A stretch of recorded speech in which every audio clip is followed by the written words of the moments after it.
सुप्रभात बच्चों, कैसे हैं आप सब? मज़े में ना। आज अपनी हिंदी परिवेश की क्लास है। आज हम पाठ क्रमांक 7 सलीम का आत्मविश्वास इसका अभ्यास करेंगे। ठीक है, ध्यान से सुनिएगा। सलीम का आत्मविश्वास यानी कॉन्फिडेंस। 14 नवंबर का दिन था। आज विद्यालय में बाल दिवस धूमधाम से मनाया जा रहा था। सभी बच्चे बहुत खुश थे। कुछ बच्चे खेल रहे थे तो कुछ चाट पकोड़े खा रहे थे तो कुछ झूले झूल रहे थे। अंकित भी आज बहुत खुश था। तभी पूरी छुट्टी की घंटी बजी और सब बच्चे अपने अपने घर जाने लगे। अंकित को लेने उसके ड्राइवर अंकल आए थे। उनका नाम अहमद था। वे उसके घर के पीछे बने मकानों में ही रहते थे। अंकित ने जैसे ही ड्राइवर अंकल को देखा तो वह भी उछलता कूदता गाड़ी के पास पहुंच गया। आज गाड़ी में ड्राइवर अंकल का बेटा भी था।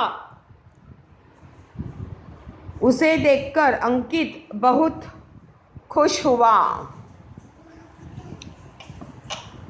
14 नवंबर का दिन था। आज विद्यालय में बाल दिवस धूमधाम से मनाया जा रहा था। सभी बच्चे बहुत खुश थे। कुछ बच्चे खेल रहे थे तो कुछ बच्चे चाट पकोड़े खा रहे थे। तो आज 14 नवंबर क्या है? ये बाल दिवस करके अपने भारत देश में मनाया जाता है, बाल दिन करके। ठीक है, तारीख क्या बताइए है? 14 नवंबर। और विद्यालय में ये दिन खूब अच्छे से मनाया जाता है। ठीक है, धूमधाम से।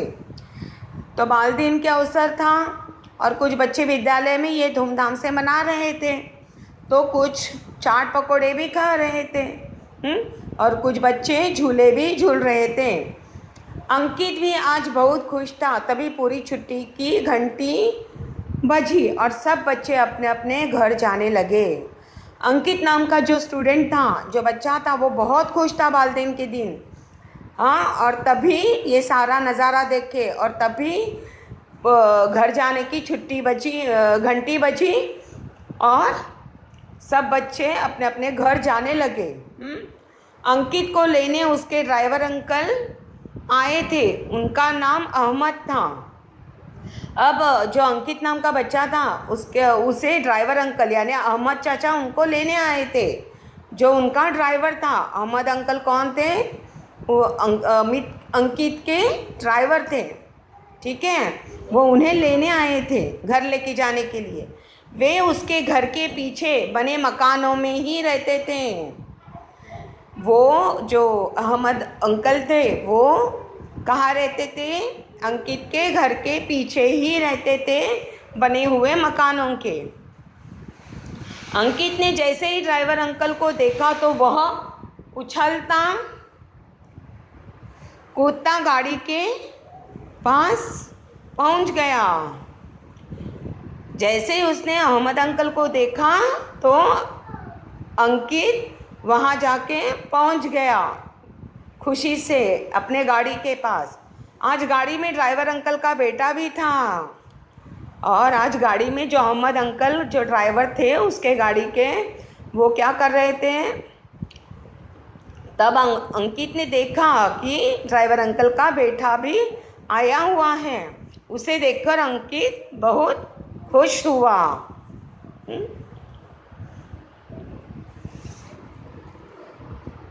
क्या नाम है तुम्हारा? अंकित ने पूछा। जब ड्राइवर अंकल के बेटे को अंकित ने देखा तो क्या पूछा उसने?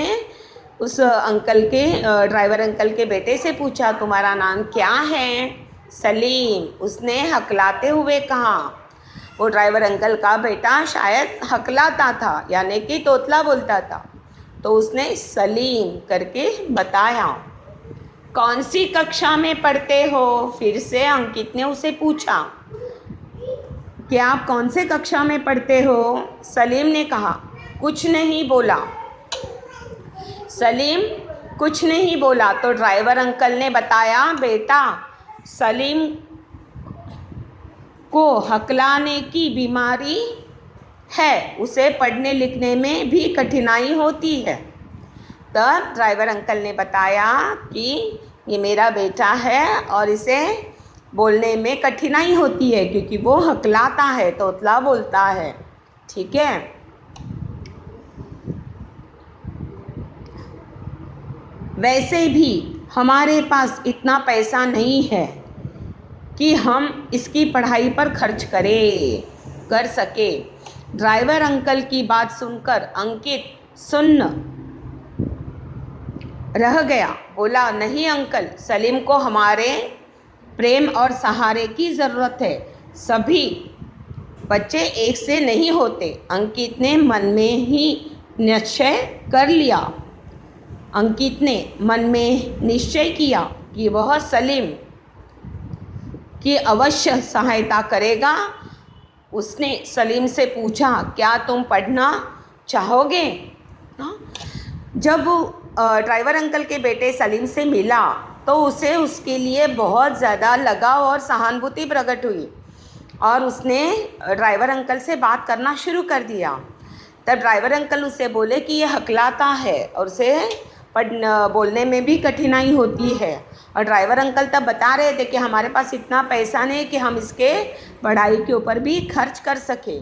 तब अंकित कहता है ड्राइवर अंकल को कि सलीम को प्रेम और सहारे की ज़रूरत है। इस और कोई चीज़ की उसको ज़रूरत नहीं है। उसे प्यार चाहिए, हाँ, उसे सहारा चाहिए कि जो उसे संभल सके, उसे उसका आत्मविश्वास दिला सके।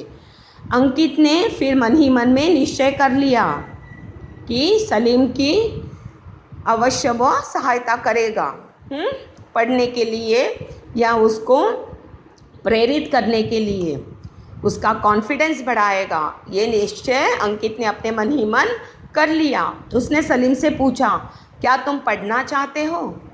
चाहोगे मतलब क्या? अब उसने इस भाव से फिर अंकित ने पूछ लिया सलीम से कि क्या तुम पढ़ना चाहोगे? हाँ भैया, मैं आपको जब भी स्कूल जाते हुए देखता हूँ तो मेरा मन भी स्कूल जाने के लिए करता है। परंतु सलीम ने हकलाते हुए कहा। यह कहकर सलीम की आंखें भर आई। अंकित ने धीरे से उसके कंधे पर हाथ रखा। तब तक घर आ गया था। अंकित ने हाथ हिलाकर सलीम से विदा ली। जब अंकित ने पूछा सलीम से, क्या सलीम तुम पढ़ना चाहोगे? तब उसने फट से सलीम ने आंसर किया, जवाब दिया कि हाँ भैया, मैं पढ़ना चाहता हूँ। मैं स्कूल जाने के लिए तैयार हूँ। और ये सारी चीज़ें उसने हकलाकर कही अंकित से और उस वक्त उसकी आंखें भी भर आई। उसके कंधे, तब अंकित ने धीरे से सलीम के कंधे पर हाथ रखकर उसे राहत दी या सहारा दिया, सहलाया कि परेशान नहीं होना है करके। और उसने अंकित ने सलीम से विदा ली और वो अपने घर चला गया। घर आकर अंकित ने अपने माता पिता को सलीम के बारे में बताया और कहा, क्या हम सलीम की सहायता कर सकते हैं? और घर आकर उसने अपने माता पिता को सलीम के बारे में सारी बातें बताई जो रास्ते में हुई थी।